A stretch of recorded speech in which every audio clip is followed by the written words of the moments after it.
Hello बच्चों, स्वागत है आपका मेरे चैनल में। और मैं हूं मोनिका शर्मा। हम लोग स्टार्ट करने वाले हैं अपना नेक्स्ट चैप्टर क्लास 6 का, जिसका नाम है मटेरियल अराउंड अस। चैप्टर के नाम से बताता है मटेरियल क्या होता है। मटेरियल होती है आपकी वस्तुएं या आपके जो आसपास तत्व हैं। अराउंड मतलब हमारे चारों ओर, अस मतलब हम। तो हमारे चारों ओर जितनी मटेरियल है, जितनी वस्तुएं हैं, उनके बारे में हम आज पढ़ेंगे। करेक्ट है? फाइन। सबसे पहले क्या होता है material? A substance that is used to create a object. ऐसा चीज को हम मटेरियल बोलते हैं जो किसी ऑब्जेक्ट को क्रिएट करने में यूज होता हो।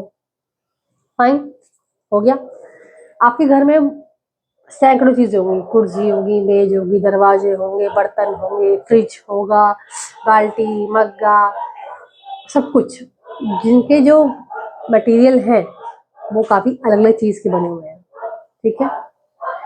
आपके पास मान लीजिए एक पानी का गिलास है, मग्गा है, टम्बलर जिसे कहते हैं। वो टम्बलर कितनी चीजें मिलकर बनाया जाता है? प्लास्टिक से बना सकते हैं, हाँ। लोहे से बना सकते हैं, हाँ।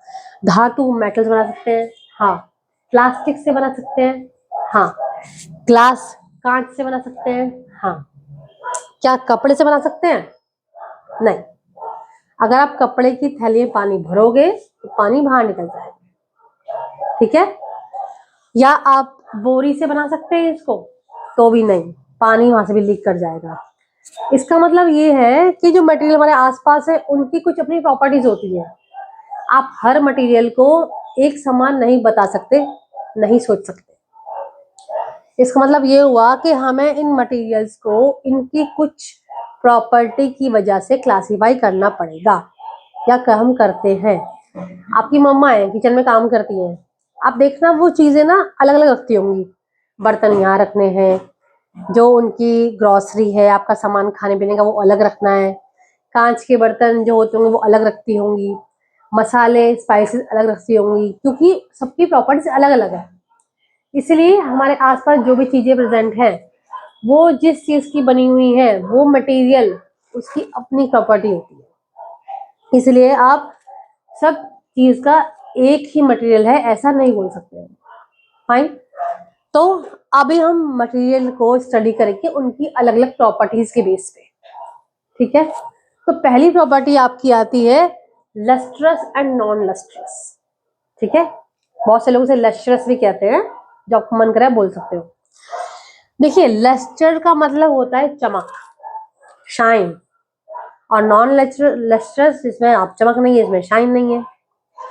जनरली क्या होता है, जनरली कह रही हूँ मैं, ऑल नहीं कह रही हूँ। जनरली जो मेटल्स होते हैं, जो धातुएं होती हैं, उनमें एक चमक होती है। ठीक है। लोहा देख लो आप, आप बोलोगे लोहा कैसे, लोहा में कोई चमक नहीं होती। अगर आप लोहे की ऐसी बड़ी मोटी रॉड लो, उसको काटो, तो उसके आसपास आपको एक शाइनिंग सरफेस दिखाई देगा जब काटोगे उसको। लेकिन अगर आप उसको ऐसे ही छोड़ दो हवा में, 2-4 दिन बाद, 10 दिन बाद, वो चमक खत्म हो जाएगी। क्यों? क्योंकि लोहा खुली हवा में रखा है, और आप जानते हैं लोहे में जंग लगने की प्रॉपर्टी होती है। लोहा क्या करता है, हवा से रिएक्ट करता है और एक भूरे रंग की परत उस पर बन जाती है, जिसे हम जंग कहते हैं। तो इसलिए अब वो जो उसकी चमक है वो गायब हो जाती है। बट आप अगर एल्यूमिनियम देखो या दूसरा मेटल देखो, उसमें वो आपको चमक मिलेगी। अब सोना है, सोना एक मेटल है, एक धातु है, उसमें चमक होती है, पता है। चांदी, चांदी में चमक होती है, आपको पता ही है। सिल्वर, चांदी होती है, तो उसमें चमक होती है। अब ऐसी क्या चीजें हैं जो इसमें चमक नहीं है? आपकी लकड़ी, गत्ता, पेपर, ये ऐसे मेटल्स, ये ऐसे मटेरियल हैं जिनमें कोई चमक नहीं है। और भी बहुत चीजें आप सोच सकते हो। तो इसलिए पहली प्रॉपर्टी हो गई मटेरियल्स की, जो चमकदार है और जो चमकदार नहीं है, बता सकते हैं आप। अब अगला एग्जाम्पल है आपका हार्ड एंड सॉफ्ट का। कुछ मटेरियल है बहुत हार्ड होते हैं, कुछ बहुत सॉफ्ट होते हैं। हार्ड के एग्जाम्पल क्या है? हार्ड आपके जैसे धातु है, मेटल्स हो गए। लोहे को आप ऐसे दबा सकते हो मुट्ठी बंद करके? नहीं। लकड़ी को दबा सकते हो? नहीं। स्पंज को दबा सकते हो? हाँ। मतलब स्पंज जो है वो सॉफ्ट है, रुई सॉफ्ट है। इस तरह से कागज को आप ऐसे मोड़ सकते हो। मतलब कुछ चीजें आप हार्ड होती है, कुछ चीजें सॉफ्ट होती है, ये आप बता सकते हैं। तो आसान है, कोई दिक्कत नहीं है। अब आप बॉल एग्जाम्पल लो अपने आप, बॉल से खेलते होगे आप घर में। 3 बॉल आपने देखी होंगी, क्रिकेट बॉल जो हार्ड पत्थर जैसी होती है बिल्कुल। एक होती है आपकी टेनिस बॉल जो ग्रीन कलर की, जब कॉस्को बॉल भी कहते हैं अगर आप खेलते होगे तो। कॉस्को बॉल को आप प्रेस करोगे तो वो थोड़ा सा प्रेस हो सकती है, बहुत नहीं पर कुछ तो होगी। और एक होती है एक्सरसाइज वाली येलो बॉल जो होती है, इसपे स्माइली बनी होती है, उसको आप दबाओगे वो अच्छे दब जाती है। तो हार्ड सॉफ्ट भी हो गया एक, है ना आपका, मतलब मटेरियल हार्ड भी होते हैं सॉफ्ट भी होते हैं। अगली कैटेगरी आती है आपकी ट्रांसपेरेंट, ओपैक एंड ट्रांसल्यूसेंट। ये क्या होता है? ट्रांसपेरेंट का मतलब होता है पारदर्शी, जिसके आर पार आप देख सकते हो। फॉर एग्जाम्पल, सामने कांच की खिड़की है, ग्लास है, आप उसके आर पार देख सकते हो, बिल्कुल। मतलब वो क्या हो गया? वो गया ट्रांसपेरेंट, पारदर्शी।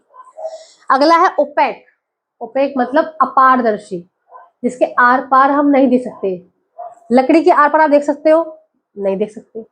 गत्ते के आर पार देख सकते हो? नहीं देख सकते। इसका मतलब वो ओपेक है, अपारदर्शी है। और अगली कैटेगरी आती है ट्रांसल्यूसेंट। ये है मतलब, अगर मैं आपके सामने ये रख दूं मटेरियल और अपना हाथ रख दूं उसके पीछे, तो आपको ये तो लगेगा कि हाँ कुछ चीज के पीछे है, बट क्या है ये आपको पता नहीं लगेगा। ट्रांसल्यूसेंट को ही बोलते हैं पारभासी। पढ़ा होगा आपने या नहीं पढ़ा, कोई बात नहीं। इसका एग्जाम्पल है बटर पेपर। बटर पेपर आपने आपको मिलता होगा, जैसे आपकी शर्ट लाते हो खरीद के तो उस पर लगा होता होगा, ठीक है, तो वो होता है बटर पेपर। इस तरह का जो मटेरियल है वो ट्रांसल्यूसेंट होता है। अभी मैंने यहाँ पे 3 प्रॉपर्टी डिस्कस की मटेरियल्स की। अभी इसमें और प्रॉपर्टीज हम आगे पढ़ेंगे। तो आज के लिए मैं इतना ही बोलूंगी आपको। मिलते हैं नेक्स्ट क्लास में।